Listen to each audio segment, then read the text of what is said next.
Pai do Senhor, todos os irmãos em Cristo Jesus. Este fala é seu irmão Maurício, pregador e escritor e professor da escola dominical. Amados letos irmãos, Santa Catarina, Brasil. Amados, nós temos hoje subsídio, a mensagem sobre a queda da muralha de Jericó. Amém, amados? É o subsídio também uma mensagem da palavra de Deus, tema da escola dominical do segundo trimestre das lições CPAD.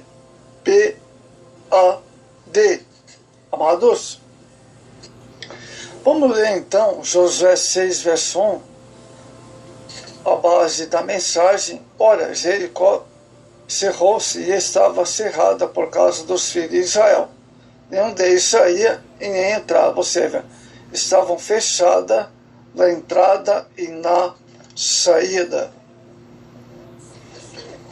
Amados, vamos ver agora o início da ação da conquista. Na conquista de Jericó havia uma organização a ser obedecida. Frente iam os homens armados, seguidos de 7 sacerdotes, que tocavam as trombetas do chifre carneiro, vindo logo depois a arca do concerto. Conduzia também os sacerdotes levitas. Na retaguarda vinha o povo, verso 9. A ordem dada por Deus era que rodeasse a cidade uma vez por dia, durante 6 dias seguidos. E no 7º dia, rodeasse a cidade, seria por 7 vezes. Deus comanda a conquista.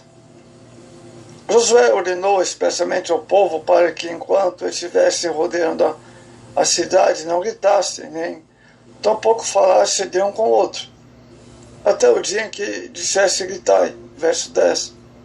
Quando estamos para entrar em uma luta, amados, temos que ter uma voz de comando. Muitos querem entrar na luta sozinhos, deixam de buscar a ajuda de outras pessoas, do líder da sua igreja, e às vezes até dispensam a ajuda do Senhor e do Espírito Santo de Deus. O resultado é o fracasso, porque não busca a Deus. João 15, verso 5. Oração e louvor na conquista. Para ganharmos uma batalha, temos que obedecer a uma certa ordem e ação. Essa é a ordem encabeçada pela oração, primeiro, seguida da meditação da palavra de Deus. Segundo, pois na Bíblia estão registradas as diretrizes a serem seguidas. Em continuação, deve vir ao nosso constante louvor a Deus, representando a batalha contra Jericó, pelo tocar das trombetas, verso 16. Amados, nos dias atuais estamos vendo uma verdadeira apatia espiritual sobre os crentes, os quais têm oferecido a Deus um louvor desprovido de fé e alegria. Amados, oração é meio em que nos concede para persuadir e querer aquilo que queremos, mas ela também deve ser o meio pelo qual lhe peçamos e que nos induza a querer aquilo que quer. Faça a vontade do Pai. Então deve ser feita a vontade do Pai. Mateus 6, verso 10. Amados, vamos ver agora, aguardando o momento de Deus. O tempo foi um fator muito importante, amados, na tomada de Jericó. Nós, os cristãos, quando entramos em uma luta, queremos exigir de Deus seu grande, pronto atendimento. Eclesiastes 1. Para a conquista de Jericó, o povo rodeou a cidade uma única vez por dia durante 6 dias. 6 dias consecutivos. Sendo que no 7º dia a cidade foi rodeada por 7 vezes. Verso 15. Nesse episódio encontramos com frequência o número 7, que tem como significado a perfeição divina, o número 7. Vejamos agora, amados, a grande vitória. Amados, era chegado o 7º dia, o dia em que o Senhor havia determinado que a cidade fosse rodeada por 7 vezes. Verso 4. Se um dia muito mais trabalho que nos dias anteriores, quando a cidade foi rodeada por apenas uma vez. Nesse dia, todos madrugaram para iniciarem a marcha decisiva. Um dia escolhido pelo Senhor, após a cidade ter sido rodeada pela 7ª vez, as trombetas foram tocadas longamente. Verso 5. Então, sob o comando de Josué, o povo gritou de uma forma nunca antes vista, pois Josué naquele momento declarou: o Senhor vos tem dado a cidade. Verso 16. Deus tem preparado o momento exato para entregar a vitória ao seu povo, como continua sendo também. É um dia de juízo também nessa vitória. No instante que o povo de Deus gritou, os muros da cidade ruíram de uma forma esplendorosa, tendo o povo tomado a cidade. Eles haviam se posicionado para executar o juízo de Deus. Verso 20. Exterminando tudo que havia em Jericó, com exceção de Raabe e sua família, como havia prometido. Os espias, quando ali estiveram, Josué 2,14. Diante do juízo, Josué avisou ao povo de Jericó: seria anátema ao Senhor, isto é, tudo o que ali existia, ser destruído pelo fogo, ficando tão somente reservado a prata, o ouro e os vasos de metal, de ferro, para o tesouro da casa do Senhor. Verso 24. Amados, o anúncio de Josué ao povo de que a cidade seria anátema é uma prova de sua confiança total na providência de Deus. Antes que as muralhas caíssem, Josué disse ao povo que a cidade estava destinada à destruição completa. Não haveria despojos. Os bens seriam completamente destruídos. Todo que vivesse passaria ao fio da espada. Somente a prostituta Raabe e os que estivessem dentro de sua casa escapariam daquele avassalador ataque dos filhos de Israel. A palavra anátema pode ser traduzida por coisa maldita. Tudo que é considerado maldito tinha de ser exterminado por completo. Os espojos não poderiam ser aplicados aos pessoal. Deus proibia ao povo que tocasse nas coisas de Jericó. A fé não faz nenhum compromisso com o mundo. Não recebe nem toma nada dele, amados. Um dia de aprendizado para o povo de Deus. Por que Jericó foi entregue aos hebreus de uma maneira tão sobrenatural? Vamos responder esta pergunta. Deus certamente desejava ensinar lições especiosas ao povo. Primeiro, evitar o cerco prolongado em que os israelitas pudessem desanimar e as outras cidades e estados de Canaã viessem a recuperar a coragem, unindo-se para atacar Israel. Segundo, para ensinar a Israel que a terra de Canaã era um grande presente de Deus recebido pela fé.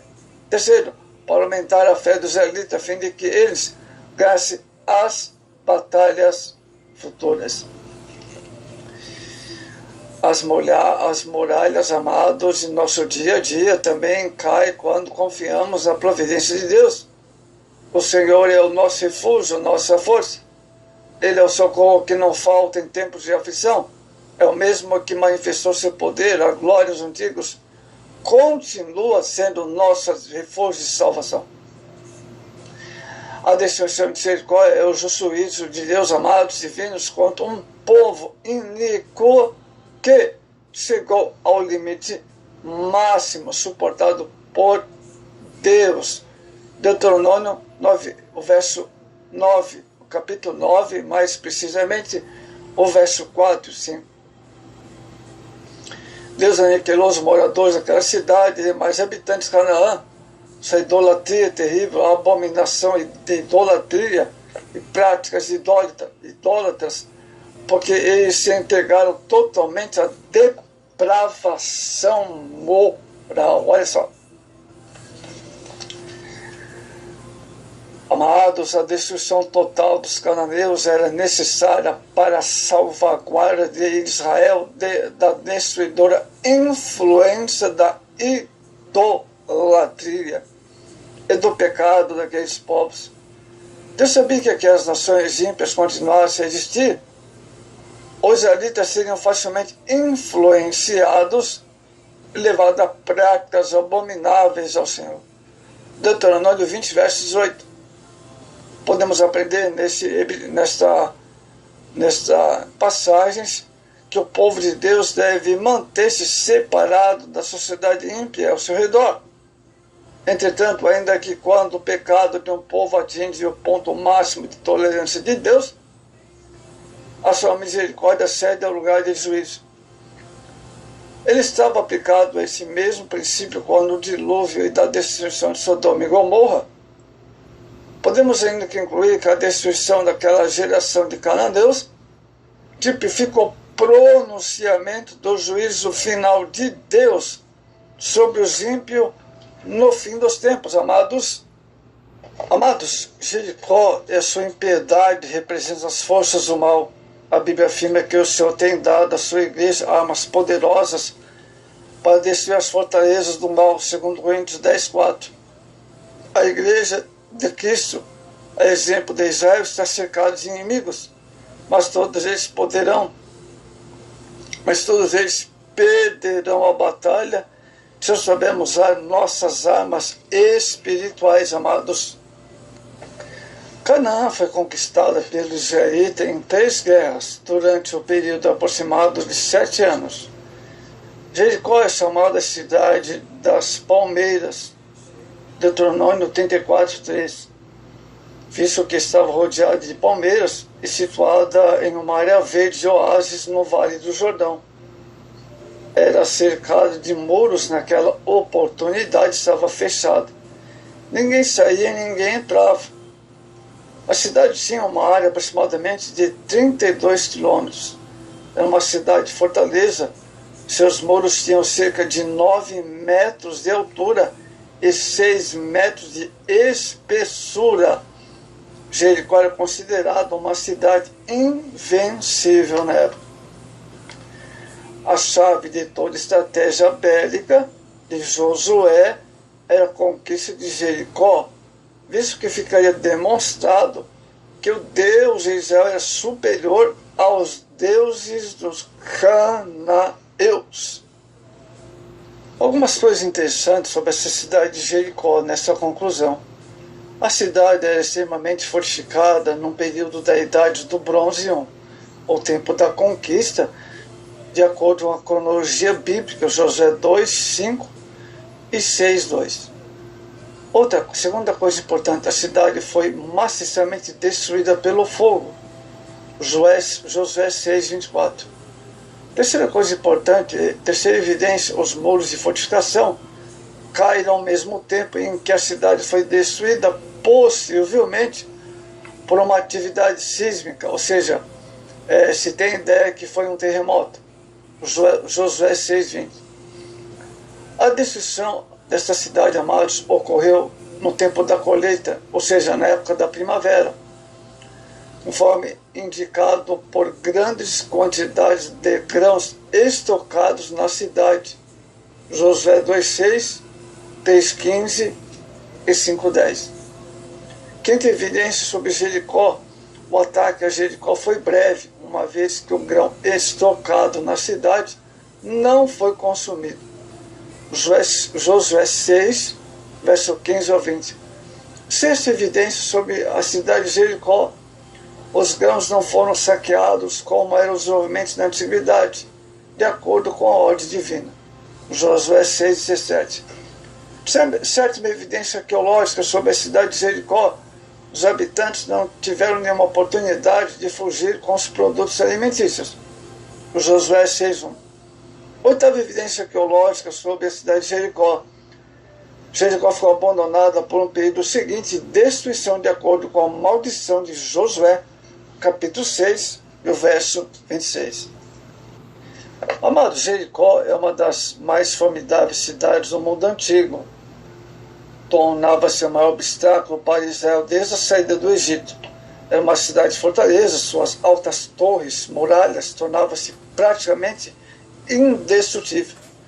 Os habitantes daquela cidade tinham uma sensação de segurança que ninguém jamais poderia sentir em outro lugar. Apesar de parecer invencível, Deus a entregou a Josué. Olha, tenho dado na tua mão Jericó. Verso 2. Não há nada, amados, nem ninguém nem consiga resistir ao poder de Deus e à soberania de Deus quando ele decide agir a favor do seu povo, seus escolhidos. Glória a Deus.